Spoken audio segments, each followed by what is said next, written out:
sebuah komet raksasa dengan diameter sekitar 200 km menuju tata surya dengan kecepatan ekstrim dari luar jangkauan.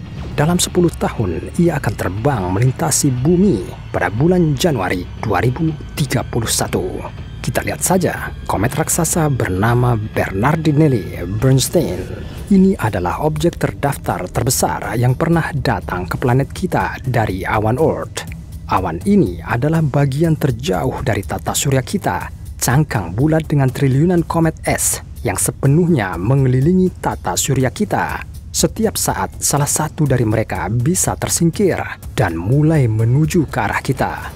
Dan apakah itu pecahan es kecil atau komet raksasa yang bisa menghancurkan bumi, tergantung pada seberapa beruntungnya kita main lotre luar angkasa ini. Dulu kita mengandalkan perlindungan Jupiter yang berfungsi mirip dengan penghalang di pinball dan mencegah benda-benda luar angkasa mendekati bumi.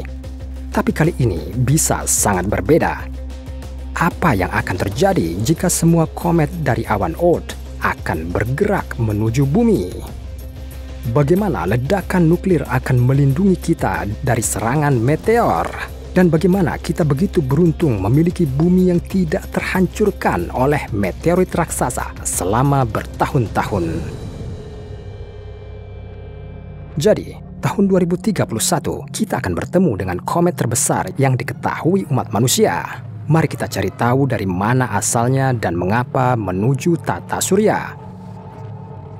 Menurut perhitungan para ilmuwan, 1,5 juta tahun yang lalu, komet Bernardinelli-Bernstein berjarak 0,6 tahun cahaya dari matahari di awan Oort. Awan Oort adalah bola planetesimal yang didominasi es di sekitar tata surya.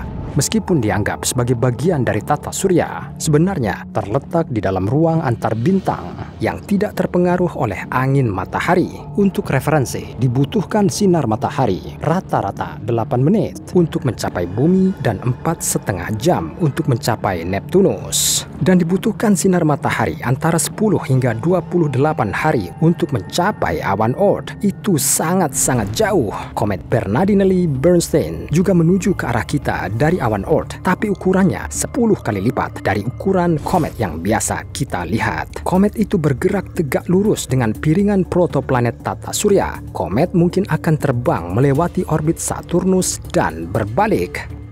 Dan waktu berikutnya akan terlihat di sekitar dalam 3-4,5 juta tahun.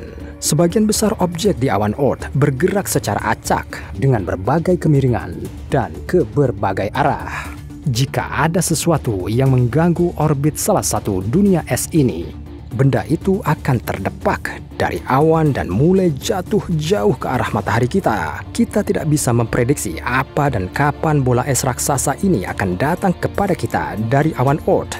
Benturan dan proses ini terjadi secara acak, sebagaimana kita khawatirkan. Tetapi kita bisa mulai membayangkan apa yang akan terjadi jika kita melihat benda-benda dari awan Oort yang sudah mencapai tata surya. Tahun 2014, sebuah komet yang disebut Siding Spring melewati Mars sangat dekat dengan dua benda berada dalam jarak masing-masing sekitar 140.500 km. Sebagai perbandingan, jarak dari bumi ke bulan 3 kali lebih jauh. Komet Siding Spring ini melintas dengan kecepatan 56 km per detik. Setelah itu, Mars dikelilingi oleh awan debu dan gas selama beberapa jam. Salah satu komet paling terang yang bisa dilihat dengan mata telanjang dari bumi selama 18 bulan juga berasal dari awan Oort, yaitu komet yang terkenal dan bernama unik Hale-Bopp. Sejak bulan Mei 1997 sudah terlihat di belahan bumi utara dan pada tanggal 1 April 1997 mencapai perihelion, titik orbit bumi yang paling dekat dengan matahari. Pada saat itu, ini adalah salah satu objek paling terang di langit. Periode orbit komet Hale-Bopp adalah 4.200 tahun. Tetapi perjalanan terakhir ke tata surya mengubah lintasannya. Periode orbit komet berkurang hampir 2 kali menjadi 2.400 tahun. Dan sekali lagi, Jupiterlah yang berada di balik segalanya. Tarikan gravitasi raksasa gas ini begitu kuat sehingga mempengaruhi orbit komet Hale-Bopp. Dan itu bukan pertama kalinya Jupiter melawan komet. Pada 1992, ia merobek-robek komet Shoemaker-Levy dengan kekerasan yang ekstrim. Dari 2 tahun kemudian, semua pecahan komet ini menabrak Jupiter, meninggalkan bintik-bintik gelap besar di permukaannya. Jupiter dapat mengubah lintasan benda langit, komet, asteroid, dan objek luar angkasa lainnya, sehingga melindungi bumi dari tabrakan. Seperti yang kita lihat, Jupiter bisa menjadi teman kita, juga pelindung. Namun baru-baru ini, NASA melakukan simulasi superkomputer yang mendapati bahwa Jupiter lebih cerdik dan juga bisa menjadi musuh kita. Dan kita ternyata beruntung selama ini. Masalahnya, apakah lingkungan Jovian ini bisa mengarahkan benda tidak hanya jauh dari bumi, tetapi bisa juga mengirim objek yang sebelumnya tidak berbahaya meluncur langsung ke kita. Jupiter mungkin terbukti bisa jadi Saruman dan tiba-tiba bergerak ke sisi gelap. Tapi jika kita tidak bisa lagi mengandalkan Jupiter, bagaimana kita bisa mempertahankan diri terhadap komet yang bisa mulai menuju bumi dari awan Oort setiap saat? Jika komet atau asteroid raksasa bergerak menuju bumi, kita hanya memiliki 2 pilihan, memecah objek atau mengubah lintasannya. Para ilmuwan menganggap ledakan nuklir sebagai pendekatan yang paling efektif. Dengan hanya jumlah energi termonuklir yang tepat, dan asteroid akan meledak hingga berkeping-keping yang hanya akan terbakar di atmosfer bumi. Tetapi ada beberapa pilihan kreatif yang berbeda. Misalnya, memasang sistem lensa dan cermin lebih dekat ke matahari untuk memfokuskan sinarnya pada benda-benda luar angkasa. Dengan demikian, zat tersebut dapat menguap dari permukaan komet dan menghasilkan daya dorong yang akan mengubah lintasannya.